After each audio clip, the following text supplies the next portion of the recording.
Hormuz পার হওয়ার অনুমতি পায়নি বাংলাদেশি জাহাজ।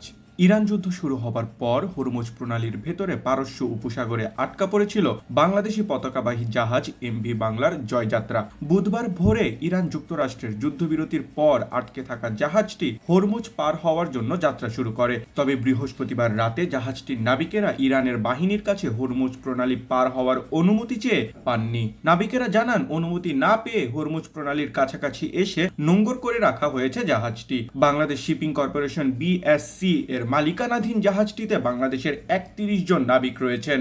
জাহাজটির প্রধান প্রকৌশলী রাশিদুল হাসান আজ সংবাদ মাধ্যমকে বলেন, বৃহস্পতিবার রাতে হরমুজ থেকে ৬০ নটিক্যাল মাইল দূরত্বে পৌঁছানোর পর আমরা বেতার বার্তায় ইরানের বাহিনীর কাছে অনুমতি চাই। তারা অনুমতি দেয়নি। অনুমতি না পাওয়ার পর ৩০ নটিক্যাল মাইল সামনে গিয়ে নোঙ্গর ফেলি, যাতে অনুমতি দেওয়ার ৩-৩.৫ ঘন্টায় হরমুজ প্রণালী অতিক্রম করা যায়। রাশিদুল হাসান বলেন, নোঙ্গর যেখানে ফেলা হয়েছে তা পারস্য উপসাগরের আন্তর্জাতিক জলসীমা। আমাদের কাছাকাছি অনেক জাহাজ রয়েছে, সবাই হরমুজ প্রণালী নিরাপদে পার হওয়ার অপেক্ষায় রয়েছে। Daily headline, Dhaka.